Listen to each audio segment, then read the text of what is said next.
शिक्षक साथियों नमस्कार। मेरा नाम है रुपेश राजपूत और मैं आपके सामने प्रस्तुत कर रहा हूं शिक्षण संग्रह सीरीज का ये चौथा वीडियो, जिसमें मैं शिक्षण संग्रह का भाग 5 और 6 कवर करूंगा। तो इसके भाग 5 पर हम ध्यान देंगे। इसमें है विद्यालय नेतृत्व। इसमें इंक्लूडेड है संकल्पना, शैक्षिक नेतृत्व के गुण, नेतृत्व के प्रकार, विद्यालय का विजन, व्यावसायिक दक्षता का विकास यानी प्रोफेशनल स्किल डेवलपमेंट टीचर का, और सामुदायिक सहभागिता, समावेशी शिक्षा, रिपोर्टिंग और डॉक्यूमेंटेशन। तो इनमें जो मुख्य भाग हैं वो ये हैं।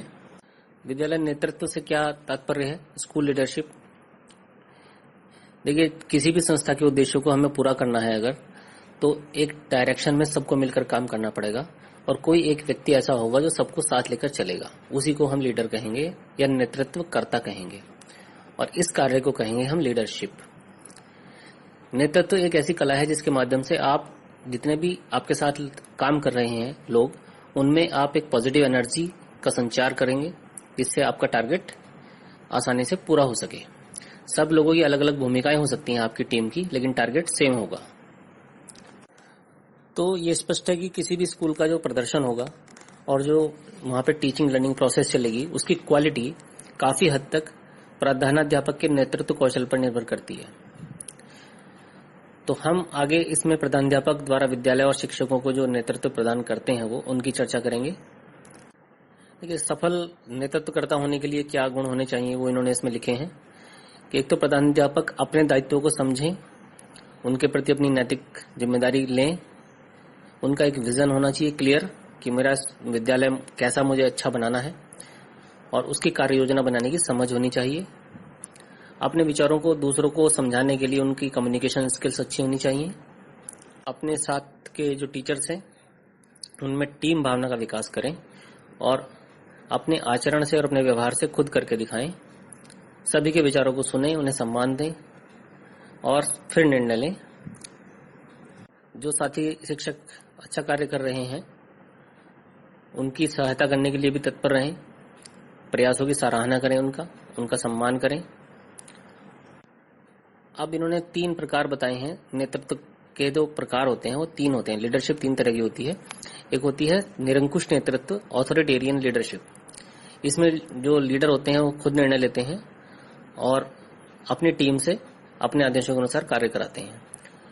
इसमें डिसिप्लिन तो बहुत अच्छा रहता है, लेकिन कमी इसमें यह है कि जो समूह के सदस्य हैं वो अधीनता का अनुभव करते हैं, इससे उनका मनोबल गिर जाता है, और अगर कभी नेतृत्वकर्ता ना हो, अनुपस्थित हो, तो उनका काम ढीला हो जाता है, शिथिलता आ जाती है उसमें। दूसरा है लोकतंत्रीय प्रणाली, डेमोक्रेटिक स्टाइल। इसमें जो योजना बनेगी या जो भी क्रियान्वयन होगा वो सबकी सहभागिता से, सबके साथ निर्णय लेने से, सबके साथ साथ योजना बनाने से होगा। इसमें टीम भावना बहुत महत्व रखती है, और इसकी सबसे बड़ी विशेषता है कि जो टीम के मेंबर्स होते हैं वो किसी भी तरह के दबाव से मुक्त होते हैं, उनका मनोबल ऊंचा होता है। लेकिन एक कमी इसमें यह है कि विचारों में भिन्नता के कारण कभी कभी सभी सदस्य किसी एक पॉइंट पर एक एग्री नहीं हो पाते हैं। तीसरा है स्वतंत्र शैली, लाइसेंस फेयर स्टाइल। इसमें जो नेतृत्व है वो टीम के सदस्यों के कार्यों में हस्तक्षेप नहीं करता है। टीम के सभी सदस्य अपने अपने उद्देश्यों को समझते हैं और अपने आवश्यकतानुसार कार्य करते हैं। इसमें सबसे बड़ी कमी यह बताई गई है इसमें कि नेता का क्योंकि हस्तक्षेप नहीं होता या बहुत कम होता है, इससे जो सिस्टम है उसमें अनुशासन की कमी हो जाती है काफी। नेक्स्ट पॉइंट है इसमें विद्यालय का विजन। तो जो इंचार्ज या प्रधानाध्यापक हैं उनके पास अपने विद्यालय के शैक्षिक उन्नयन के यानी कि प्रोग्रेस जो है स्कूल की करने के लिए एक स्पष्ट सोच या विजन होनी चाहिए। विजन का मतलब है दृष्टि, कि उसे पता होना चाहिए कि तुलनात्मक रूप से उसका विद्यालय कितना अन्य उत्कृष्ट विद्यालयों की तुलना में डाउन है, तो उसको कहाँ ले जाना है, उसकी को सोच होनी चाहिए स्पष्ट। छात्र संख्या बढ़ानी है या मानकों के अनुसार विद्यालय में जो फिजिकल एस्पेक्ट्स हैं वो पूरे करने हैं, जो भी कुछ उसको उसमें उन्नति करनी है, उसके लिए उसकी स्पष्ट सोच और विजन होना चाहिए। इसी को हम विद्यालय का विजन कहते हैं। अब ये बहुत ही इंपॉर्टेंट, इन्होंने एक आदर्श विद्यालय का विजन के निर्माण के लिए जो बिंदु दिए हैं वो आप 1 बाय 1 देखिएगा। क्या इन्होंने परिकल्पना की है एक अच्छे विद्यालय की। कि एक नंबर 1 पे पॉइंट है इनमें कि बच्चों को अभिव्यक्ति के लिए सुरक्षित स्थान और अवसर मिले, यानी कि बच्चे अपनी मन की बात जो है वो बहुत फ्रीली कर पाएं और कह पाएं शिक्षकों से। जो लर्निंग है वो भय, तनाव, भेदभाव मुक्त होनी चाहिए और रुचिपूर्ण वातावरण होता है। इसके अलावा जो पेयजल, शौचालय, खेल के मैदान जैसी सुविधाएं हैं वो बिल्कुल फंक्शनल मोड में होनी चाहिए, जिनका बच्चे बेहिचक सहज भाव से उपयोग कर सकें। अब इन सब पैरामीटर्स जो अभी डिस्कस किए हैं हमने बिंदु आदर्श विद्यालय के, उनकी तुलना जब आप अपने वर्तमान विद्यालय से करेंगे तो आपको गैप पता लगेगा। पहले हम गैप पता लगाएंगे कि क्या क्या कमी है, फिर सेकंड है लक्ष्यों का निर्धारण, फिर कार्य योजना बनाएंगे, उसकी कार्य योजना का क्रियान्वयन करेंगे, यानी कि जो कमी है उसको पूरा कराने के लिए काम कराएंगे, स्कूल में सहयोग लेंगे सबका, और फिर उसके बाद समीक्षा करेंगे कि जो हमने टारगेट लिया था वो पूरा हुआ या अभी भी कमी रह गई है। फिर वही चक्र शुरू हो जाएगा। अगर एक बिंदु यहाँ पर है नियमित उपस्थिति का। बच्चों की जो उपस्थिति है वो सभी के लिए एक चिंता का विषय रहती है हमेशा। तो अनुपस्थित रहने के प्रमुख कारण यहाँ पे इन्होंने जो डिस्कस किए गए हैं मॉड्यूल में वो ये हैं कि एक तो अभिभावकों में बच्चों की शिक्षा के लिए कोई जागरूकता कम होती है काफी। बच्चे घर के कामों में, खेती के कामों में बहुत ज्यादा लगाते हैं माँ बाप उनको, या अपने छोटे भाई बहनों की देखभाल के लिए उनको घर पर रोक लेते हैं। गरीबी है तो क्योंकि बीमारी भी काफी रहती है तो इस वजह से भी बच्चे घर पे रहते हैं, खुद की या परिवारजनों की बीमारी के कारण। रिश्तेदारों के घर चले जाना, पारिवारिक विवाद हो जाता है कभी कभी, गांव के आसपास का माहौल एक और कारण है इसमें, जो कि बाल मजदूरी है। ये भी बहुत सारी जगह प्रचलित है। फिर त्योहार है, शादी विवाह, कोई संस्कार है, मेला है, इसमें भी अनुपस्थिति का कारण रहता है बच्चों का। और एक इन्होंने पॉइंट लिया है इसमें, शिक्षकों का व्यवहार। अगर शिक्षकों का व्यवहार ठीक नहीं है, उपेक्षापूर्ण है या उदासीनता है, अरुचिपूर्ण तरीके से शिक्षण कर रहे हैं वो, मतलब जो टीचिंग का मेथड है वो बच्चों को उसमें कोई रुचि नहीं है, तो ये भी एक मुख्य कारण हो जाता है अनुपस्थिति का बच्चों की। नेक्स्ट है इसमें कि बच्चों की नियमित उपस्थिति में वृद्धि के क्या तरीके हो सकते हैं।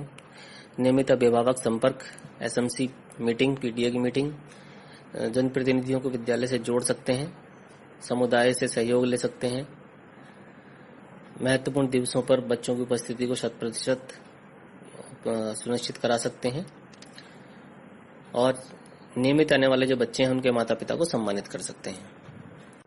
अब उपस्थिति के संदर्भ में इन्होंने कुछ अनुश्रवण के सूचनाएं लिखी हुई हैं जो होनी चाहिए। एक तो अपडेटेड अटेंडेंस रजिस्टर, माहवार या वर्षवार बच्चों की औसत उपस्थिति का लेखा जोखा, प्रत्येक कक्षा में सर्वाधिक उपस्थिति वाले बच्चों की लिस्ट होनी चाहिए। इसी प्रकार से जो लगातार अनुपस्थित हैं उनकी भी लिस्ट होनी चाहिए। आपको ये मेंशन करना चाहिए कि अनुपस्थिति का कारण क्या है पता लगाकर। अभिभावक संपर्क रजिस्टर पर डेट्स और विवरण होना चाहिए, अभिभावक के भी हस्ताक्षर होने चाहिए उस पर। मीटिंग्स जो एसएमसी की, पीटीए की हैं उनका भी अपडेट होनी चाहिए। कोई नवाचार यदि आपने किया है तो उसका क्या परिणाम निकला है उपस्थिति बढ़ाने के लिए, उसका भी अवलोकन कोई चेकिंग पाने वाले जो पर्यवेक्षक होंगे वो कर सकते हैं।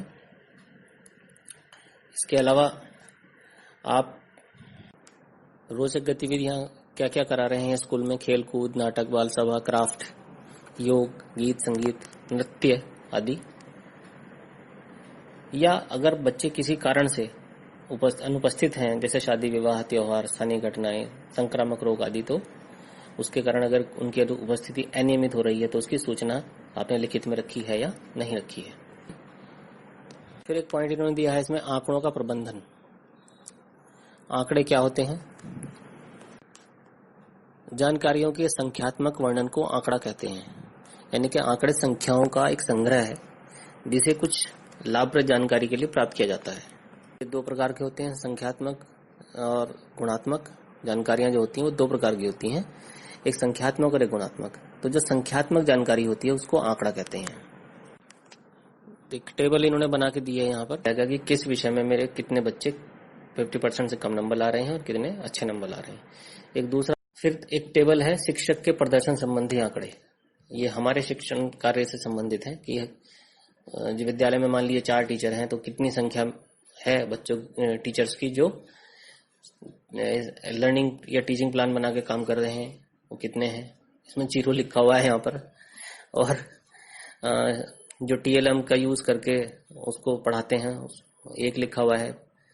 इसी प्रकार के बहुत सारी चीजें लिखी हुई इसमें। सामुदायिक सहभागिता, इसमें SMC है। SMC के बारे में आप सभी जानते हैं, भौतिक संसाधन और मानवीय संसाधन दोनों को बढ़ाने के लिए या उनको मेंटेन करने के लिए आप SMC का यूज करते हैं।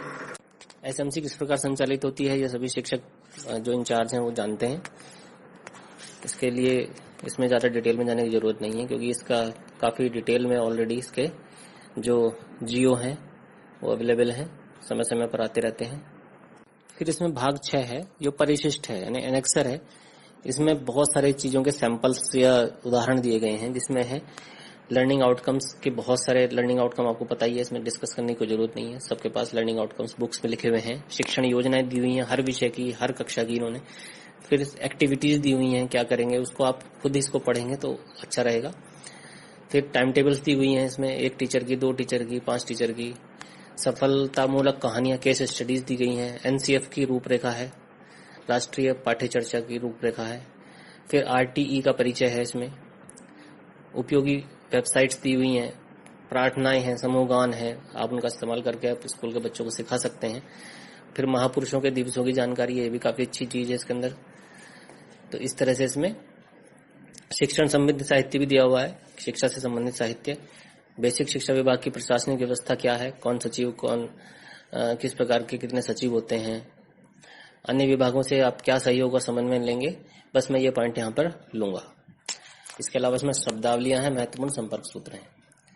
इसमें है अन्य विभागों से सहयोग और समन्वयन, परिशिष्ट 12।